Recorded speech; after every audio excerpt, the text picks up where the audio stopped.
Hi there, are you somebody who's interested in the Alexander technique and specifically you're considering going on a retreat? Well, if so, friend, then this video's for you.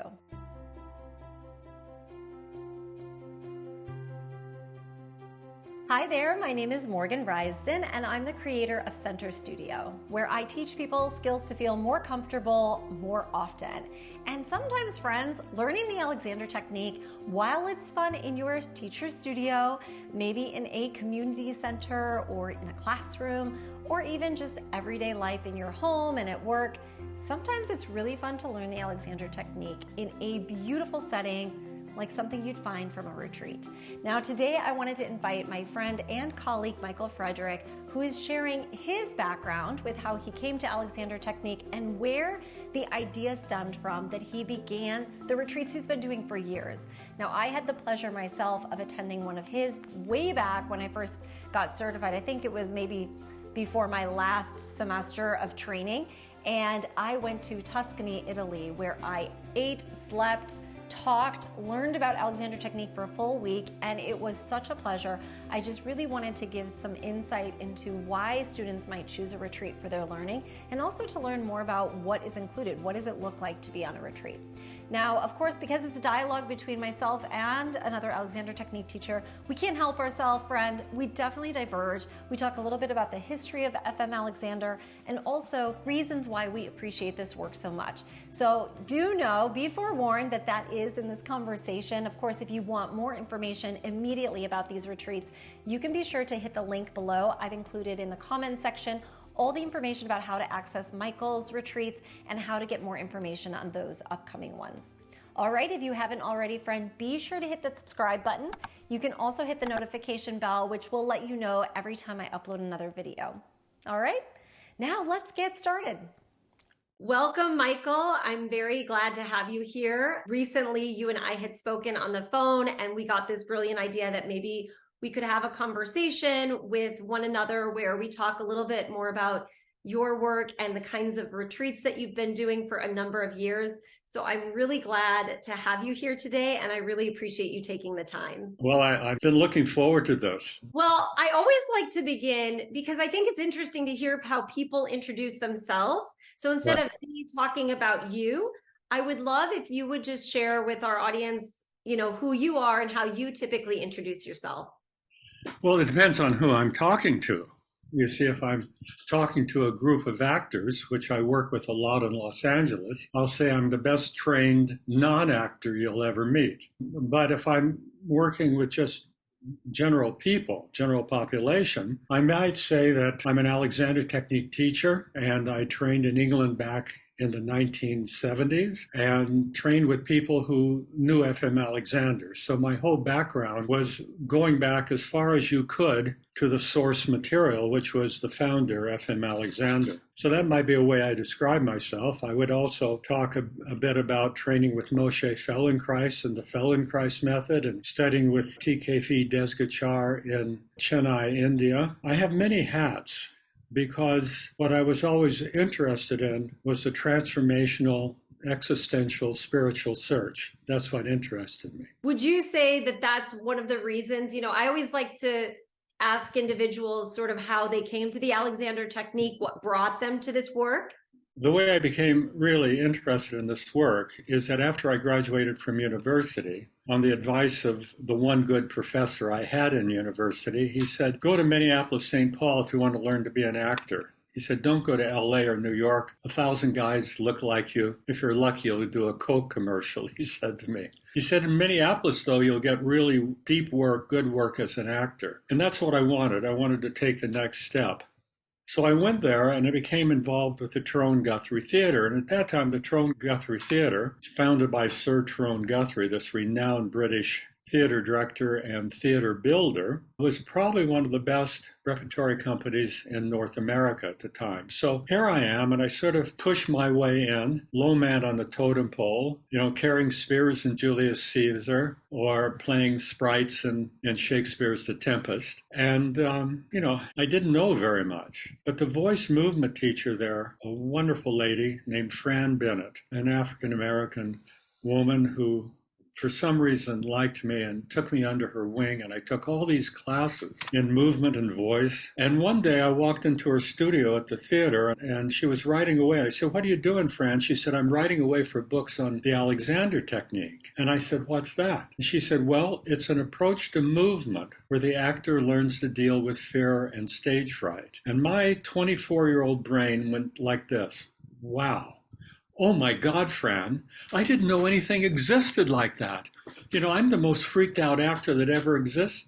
I need to study this. And she said, "Well, regretfully, there's no teachers in the Twin Cities, one in Chicago and a handful in New York." This was 1969. They're about 70. And she said, "Though I do know you want to go to England to further your acting training." And that was true. And so through the Guthrie Theatre, I was sent to the Bristol Old Vic Theatre School in Bristol. And it's really the number one classical theatre school in Great Britain. And I went there, and Fran had told me there are a lot of Alexander teachers in England. She said, "Just trust. Trust that you'll find someone." And I heard that. This idea of trusting. So after a bit of time, I ended up having lessons with a man named Walter Carrington, who had trained with F.M. Alexander. He had a training school in Holland Park, London. And after I trained to be an actor at the Bristol Old Vic and did a little segue at another school near Oxford, I ended up at the Walter Carrington School called the Constructive Teaching Center. So that was it. It was one of the best things that ever happened to me. And I just really bless Fran Bennett for heading me in that direction. Did you keep in touch with her? Well, I did. She actually died about a year ago at a very ripe age, but I did keep in touch with her. And I remember telling her about how she was one of my seminal mentors at the right time in my life. She was a bit of an eccentric, and I just loved her to pieces. And, sometimes you're fortunate. You happen to walk into the room at the right time, and there's the person who has the very thing you need in your life. And she says, "Go that way." And I went that way. And then I ended up training to be an Alexander teacher. So that's about it. Which is amazing to me because when I think of you, not only do I think about all the retreats that you do, but I know that you are one of the founding members of the International Alexander Technique Conference, which brings in a plethora of teachers from all over the world who get together for an entire week to talk about and learn about different approaches to applying the Alexander Technique. And so for that, I'm extremely grateful because now I've been to 4. They happen every 4 years, right? And right. Yeah, and that for me has been very insightful, learning from different teachers internationally who have different approaches, but they're still teaching the principles. And so I know that you're responsible for that as well. So I'm very grateful for that. Thank you. That came about for an important reason because when I trained in England in the 70s as an Alexander teacher, you had the different factions in the Alexander world, all of them located around one of the people who trained in the 1930s with Alexander himself. And I just looked at all this non-communication and I thought, this is not good. And so I thought, why don't I organize an international congress? And that's what happened. And there was a wonderful man named Bob Odell from the Bay Area, who actually gave me something like $20,000 around it must have been about 84, because I wanted to do a film on the technique. And I hired a film director who had directed for public television to go around the world and interview the original people who had trained with Alexander. He said to me quite clearly, he said, "You need to start an international congress because, everyone is so split in their thinking. And they need to be able to be brought together." And the light bulb went off like that. And because I knew everyone, I had this knack of being able to go into any group and sort of be accepted. Something I'd learned as a young kid in Lake Geneva, Wisconsin, way back when. This ability to join any clique, any little group. So I knew everyone in London, just about everyone in the Alexander world, and they trusted me. And so when I started talking to Walter Carrington and Marjorie Barlow and Bill Barlow and Patrick McDonald and Marge Barstow in Lincoln, Nebraska, they all said yes. It's a bit like having Jesus Christ, Mohammed, the Buddha, and Zoroaster all up on stage at Stony Brook University in 1986. And people couldn't believe. You always know if you're on the right track if you have an idea and almost everyone says, "Oh, that's not going to work," maybe there's some truth to what you want to do. And I had so many people who said, "Oh, you'll never get these people together. It'll never work." But it did. And the whole purpose was to bring the greater Alexander community internationally together. And as you said, you've benefited from that. And that was my purpose. The ideas that are shared, the different, approaches to teaching, the different pedagogies that you get to explore, the people that you get to meet. I told my husband recently, because since we've moved to Atlanta, I come from New York City where there's a ton of teachers. And then in Atlanta, I think there are two other teachers down here. So I really was craving community and communicating with people who knew what I was talking about when I used words like means whereby, direction. And so it was so refreshing, especially after the pandemic. This last one was especially, I think, close to my heart because I just think so much change. There was this appreciation and acceptance of online teaching that didn't exist. So all these things that I think really you've definitely nurtured, you created a place for this to exist. And I think our community definitely benefits from that. I had no idea it would be going on all these years. I mean, we're going to have the 13th International Congress in 2025 at University College Dublin in Ireland. So I'm looking forward to that. It's the last one I'm going to be a director of. So. Oh, it is? Oh, that'll be extra special. Yeah, gonna pass the baton. Yeah. Yeah, I'm done. I'm gonna ride off into the sunset. You can still attend, but you don't have to be a director. You can. Or I don't even have to be on the board. And now other people being directors too. The thing about it is that the main thing is that the older I get, and I'm actually going to be, if you can believe this, in 3 days, 78. I can hardly even say that. Jeez. I was always the youngest kid in the room. Now I'm going to be 78. But the point about it is that one gives it away. You come to your life at some point, you realize instead of holding on to things, what you want to do is give it away. That's what the real benefit is. That's where I'm at now. Well, having all these years of the International Congress, at the same time, you've also been doing these retreats on the side that is very unique. I don't know that there's a lot of Alexander technique only specific retreats where that's all they do.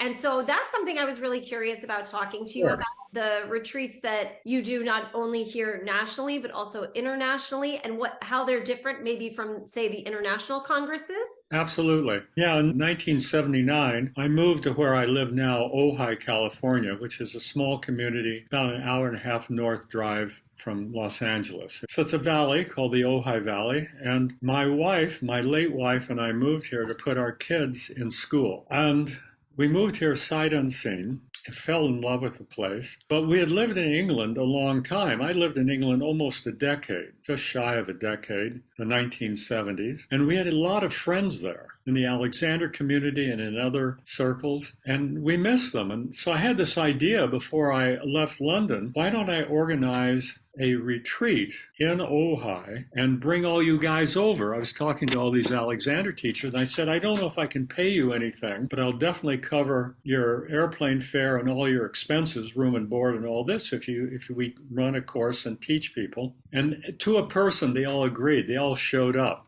John Nichols, all these people came, Michael Gelb, and so on and so on. Anyway, it really filled a void, because up to that time, no one was really doing residential workshops, residential retreats. And they went on for 5 or 6 days, but it was open to the public. Anyone who was interested in the Alexander work could come. That's a little bit different than the congresses. The congresses are really designed for teachers, Alexander Technique teachers and teacher trainers and teacher trainees, for the whole community. It doesn't mean that you can't go to a congress and bring your husband. Of course you can. But the classes are really tailor-made, more like master classes for Alexander teachers themselves. Whereas the retreats in Ojai, and then they've moved around California a bit, but are now located in Malibu at the beautiful Sarah Retreat Center overlooking the blue Pacific. And what happens is people come of all types. I mean, everyone from young students in university to,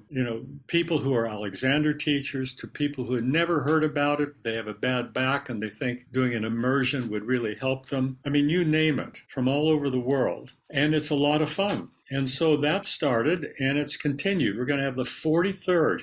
I can hardly believe that. 43rd retreat this coming December 27th. They start to January 1st. And sometimes people would say, well, why do you hold it at that time? Well, I found out that people love to visit family on Hanukkah and Christmas, but then they want to get away. It's a great time to come. They come to Malibu and enjoy the learning experience. And the other thing the idea that came about, besides just wanting my friends coming over, way back in the early 70s, I saw on PBS a series of master classes that Maria Callas was teaching, the great opera singer. And I just watched her and I thought, wow, what a concept. Master classes and immersion in the process of the Alexander principles. And so the retreats filled the bill. Yeah, it's funny. I always think one of the things I'm always talking about with my students is that I get them for only 1 hour.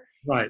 Their jobs get them a lot. Their life every day gets them all the time. So what I think is particularly attractive about the retreat, to your point, is this immersion quality where you get to be surrounded. You eat, sleep, breathe. Exactly. I know. Classes start, they're usually in the morning, a yoga class before breakfast, something, all taught by Alexander teachers. So it's application work, Alexander technique to yoga or whatever it might be. And it goes right through the whole day with small groups and individual lessons and specialty classes in the Alexander work until even after dinner, we sometimes have panels and show videos and things like that. Yeah, I actually, at the first Congress that I went to in Lugano, Switzerland, afterwards is when I came to your first retreat in Tuscany. And right. After that, I felt like my use, or sure. as people think of it, usually students think of it as posture, was so good. Right. I felt that when I left after, in this case, I had 2 weeks, but I just was so up and out and free. And I felt like that was what I needed. I was at that point, I think, heading into my 3rd year of training. I had maybe 1 semester left of my teacher training program.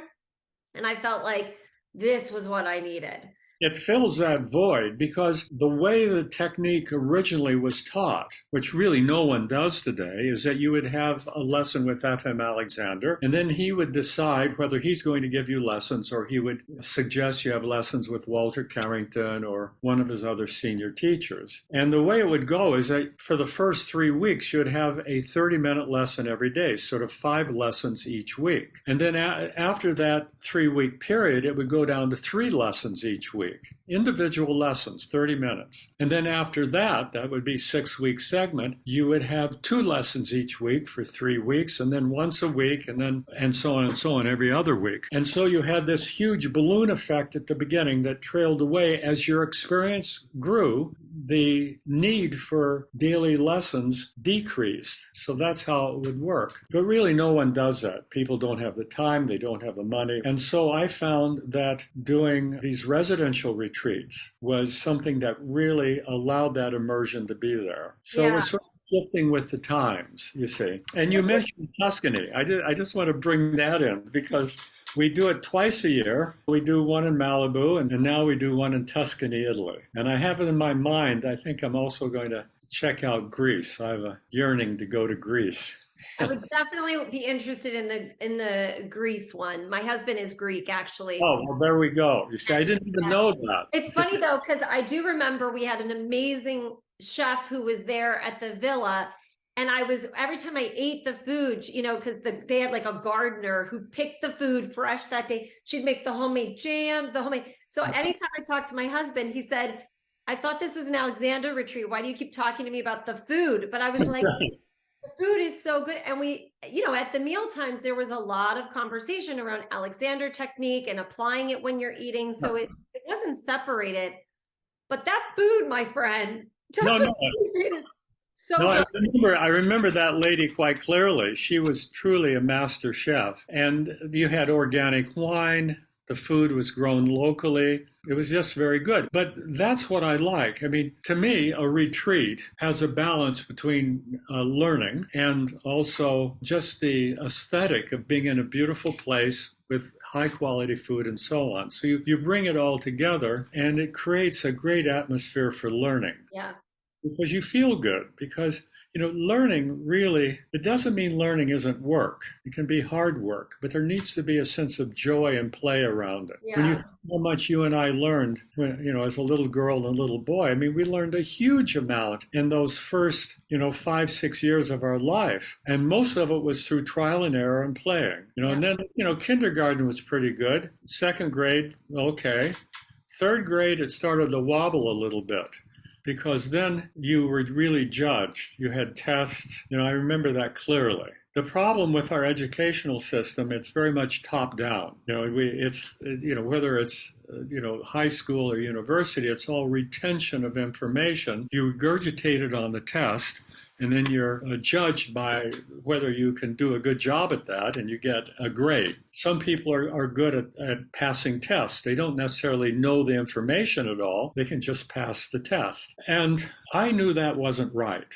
For some reason, I had this intuitive feel about learning, that learning needs to be an integration, not only of the intelligence of your mind, which is obviously very important, but emotional intelligence. People are now writing books on emotional intelligence because it's imperative to have a sense of emotional availability and empathy and so on to be able to learn. And then the other thing is physical intelligence. That's really the key in the Alexander work, physical intelligence. If I say to you, Morgan, right now, be aware of your feet on the floor. You probably weren't aware of your feet a moment ago, but now you are. They're touching the floor. And what you actually just did is you took your attention and you put it in your feet. You are aware that your feet are touching the floor. And that embodied attention will change into a felt sense of your feet and change into what I call embodied sensation, which is a conscious awareness of yourself physically. It's not thought. It's a completely different perception. And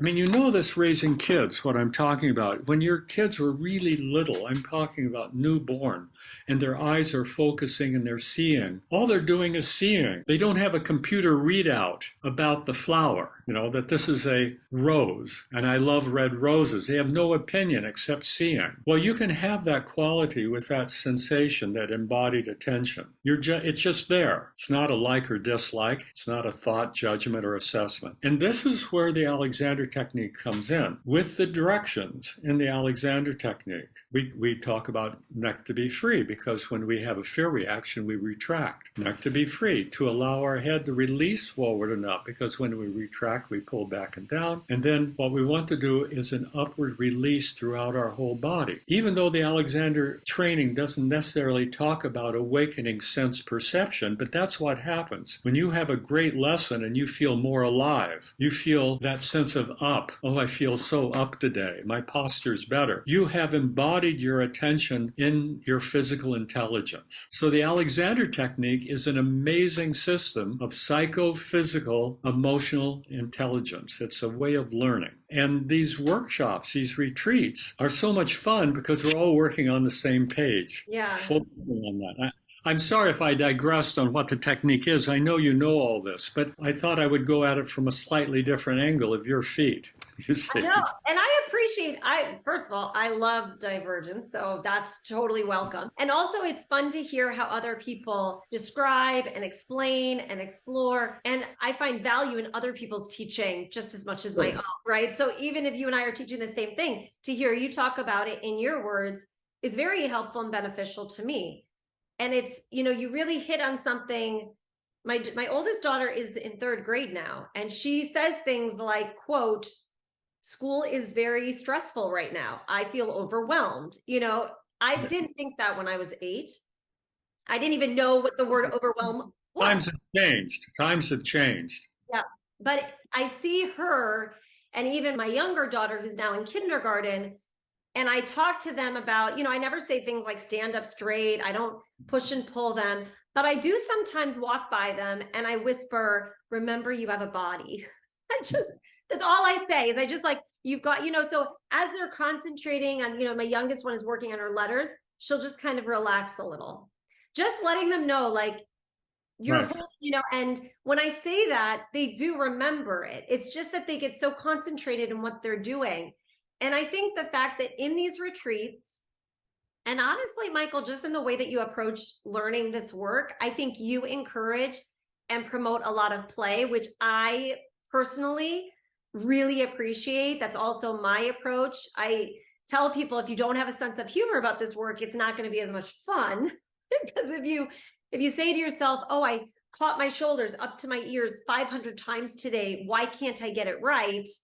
You miss the reality, which is you paid attention 500 times. The thing about it is that if you watched little children at that cusp of when they learn to walk, they're crawling around and maybe they hold a piece of furniture and take 2 or 3 steps and then, go plop on the floor, and they crawl a little bit more. You don't hear them say, oh, look at Judy over there. She already took 3 steps. And taken 1 step. I don't think I'll ever learn to walk. You don't get that self-criticism. Self-criticism is a learned pattern, and it's really quite useless. It doesn't mean you don't have an assessment of yourself and know where you are. It just means the judgmental side is forget it. And so at these retreats, we have a teaching staff, say sometimes anywhere from 5 to 9 teachers there, and they all have different approaches. Just like you said, you like learning from other teachers because it ups your game about your own learning yourself. Well, at these retreats, when you have 7 or 8 teachers and you're having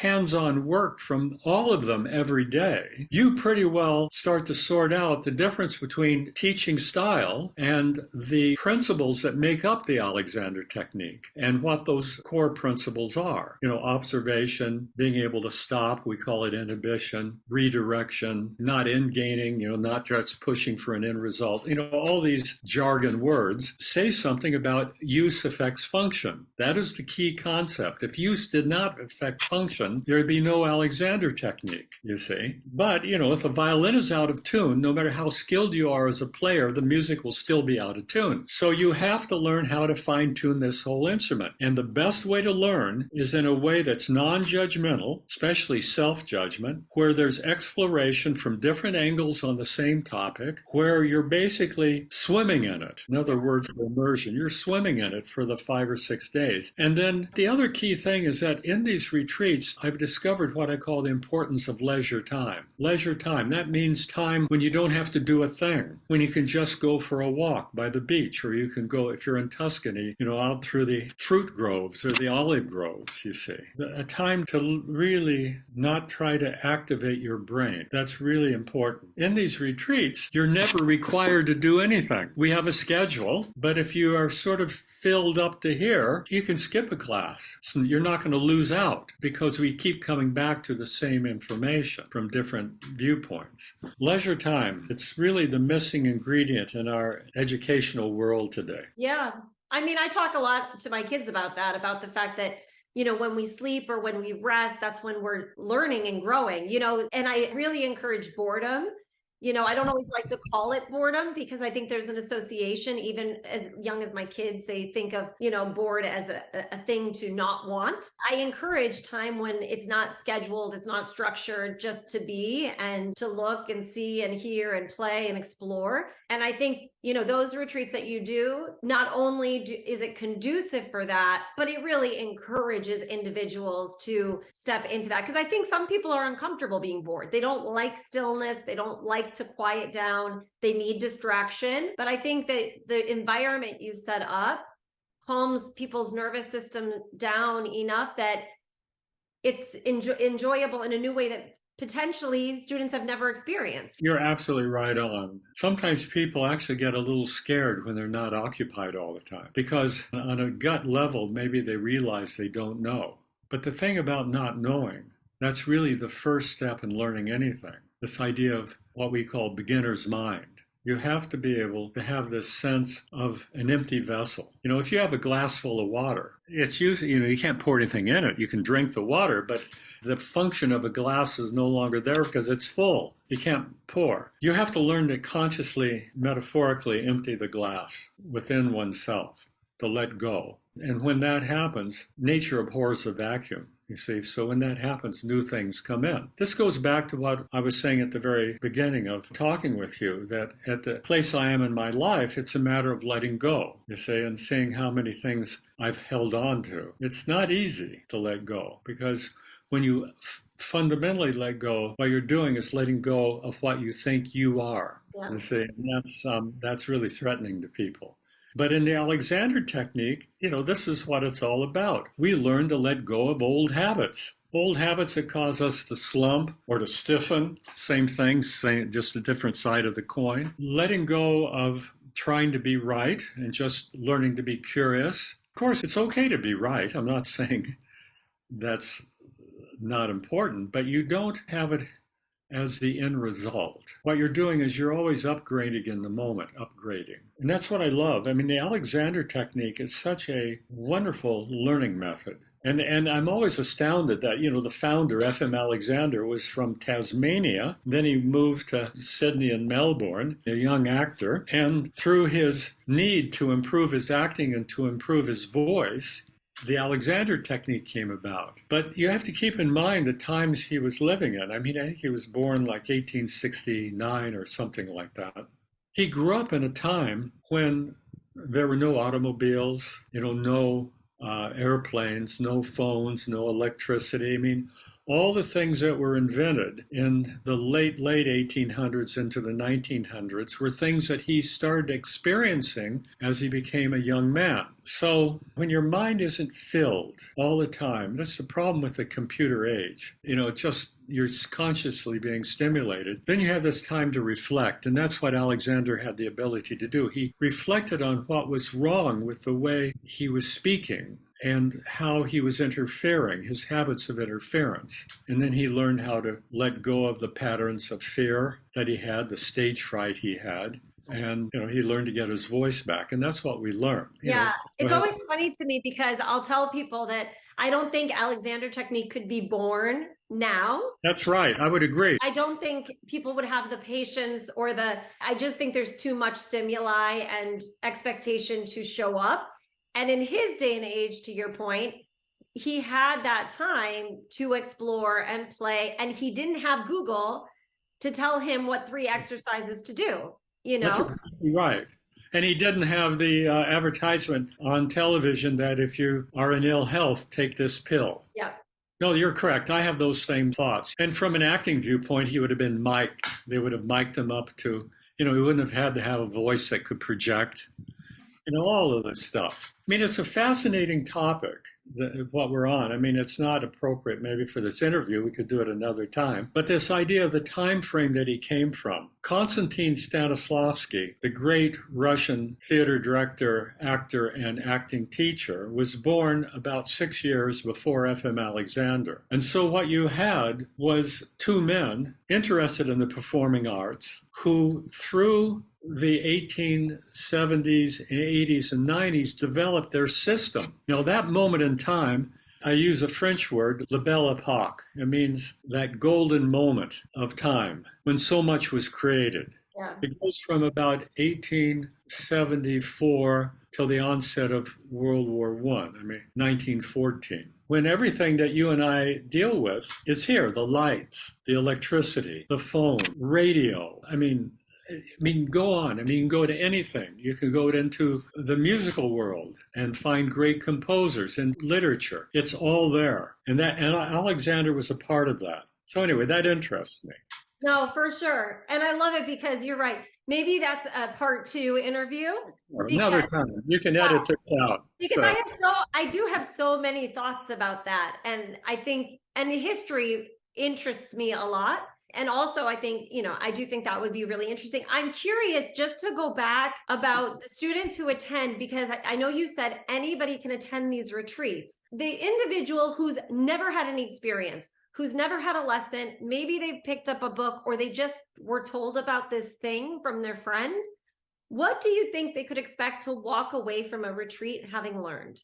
Real practical tools to deal with stress, tension, stage fright if you're a performer. Real things that you can apply, real skills. Because right from the moment you enter the retreat, whether Malibu or Tuscany, you're learning how to use yourself better, how to observe yourself in such a way that you discover exactly your habits of slumping or whatever it might be, collapsing, excessive tension, how you hold. Some people hold themselves in place. You learn about this, and you learn about it in a way where you trust that the retreat is a bit like a container that's safe. And you trust that if you let go, you're going to be okay. You see, because all the teachers there have many, many years of experience teaching. They understand how to create an environment that is tailor-made for the individual. See, that's the interesting thing. We might have 30, 40 people there, but it's an individual thing. It's how you are right now. And the faculty they're made up of friends and people I've known for decades, and I'm bringing you in. It's really important to me. I mean, if people are watching this, you're an excellent example of what the faculty is like. They're fun. They're people who generate ideas. You see, people who are curious, people who don't have, I love this British expression, a fish to fry, which means a fixed attitude that they're trying to put on everyone. And because of that, it's exciting. People relearn how to learn. Yeah.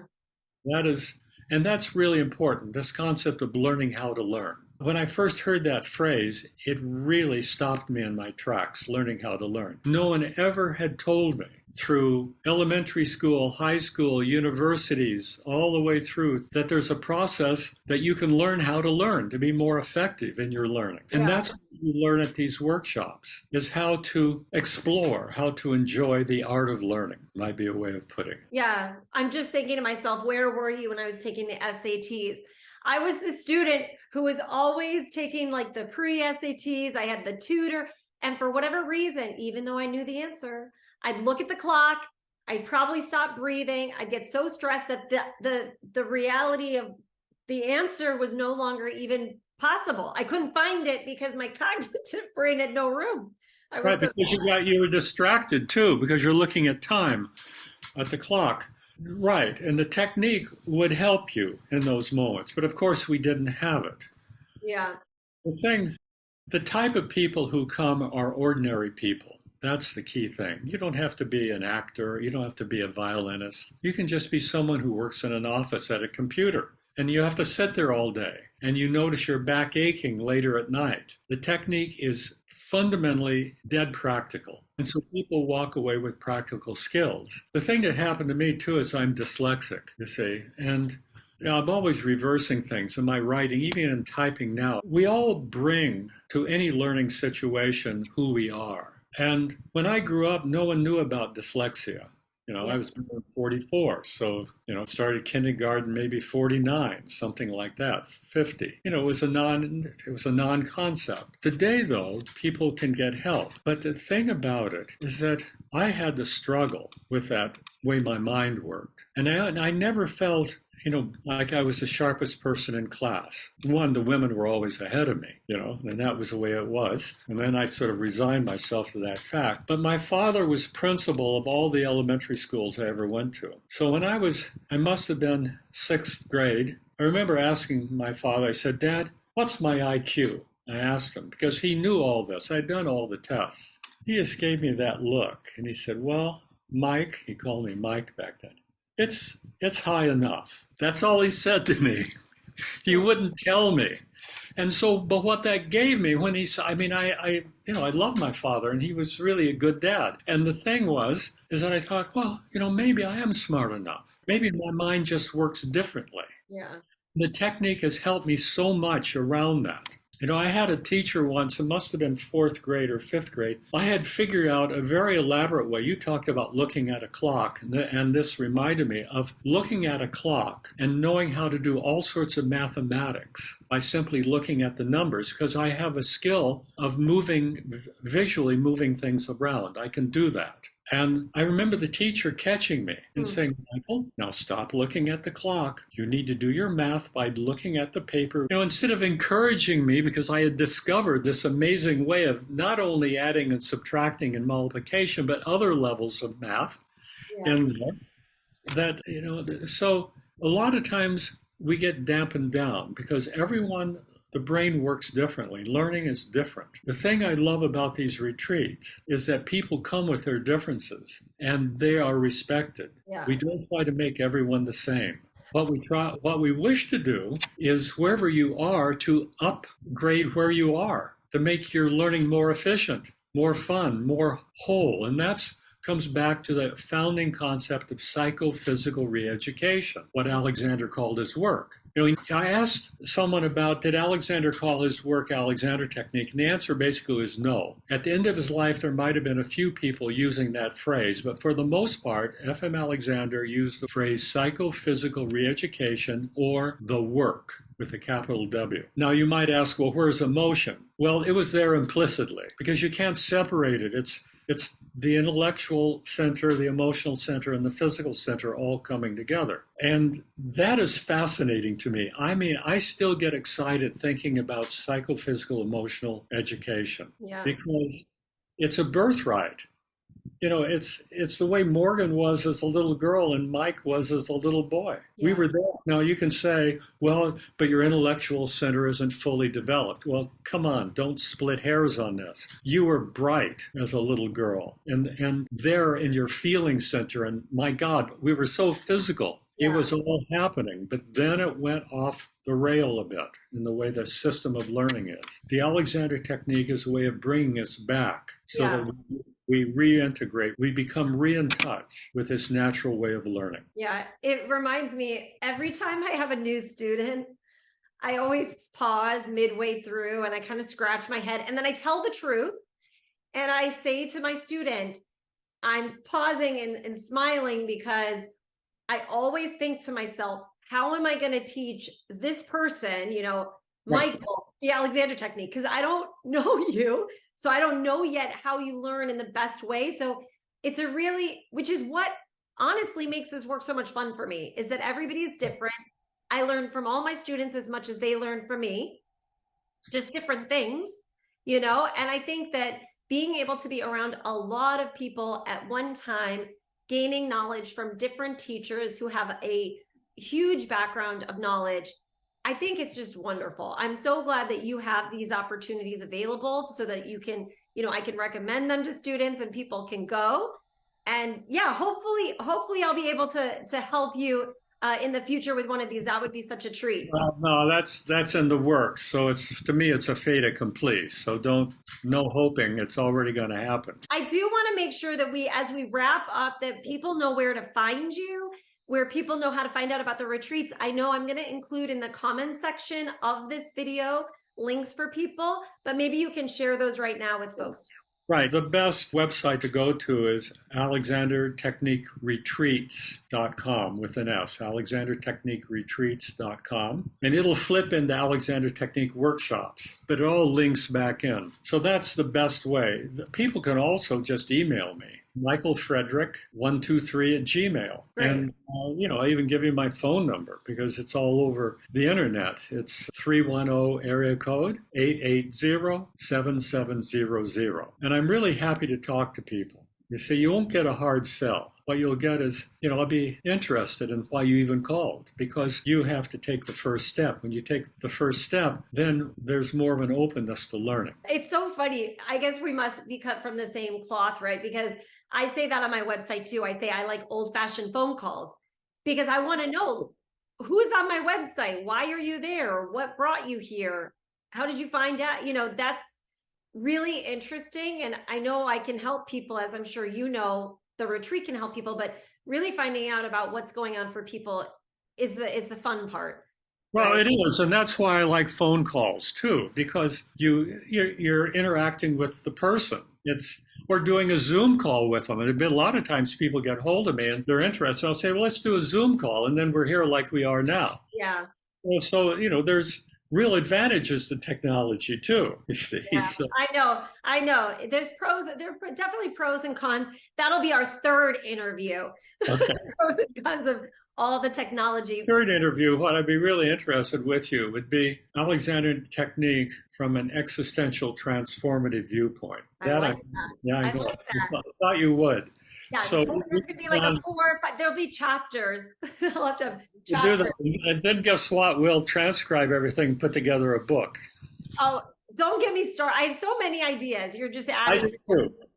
You and I are dangerous because we would. Well, again, thank you so much, Michael, for doing this, agreeing to spend this afternoon with me, or your morning since you're out in California. I really appreciate it, and I look forward to doing another one sometime in the future. Well, thank you so much. I agree. And as you said, you and I have so many ideas. We could probably do a series of these and just enjoy every moment. So thank you again. It has been my pleasure and honor to be here. Thank you. Now, I hope you enjoyed the conversation with Michael as much as I did. As always, I will be sure to include all of his information in the comment section below, including his email, his website where you can learn about this upcoming Malibu retreat, as well as any future retreats yet to happen. All right, if you haven't already, friend, I would love if you would subscribe to my channel. You can do so by hitting the button. There's also a notification bell. That'll let you know every time I upload another video. And then, for fun, I would love if you would put in the comment section below a place where you would love to have a retreat. Where, if you could pick any place in the world, if you could pick a place that you feel like would be really conducive for learning this work, where would it be? I'd love if you would leave that in the comment section below. All right, until next time, friend, take care. Ciao.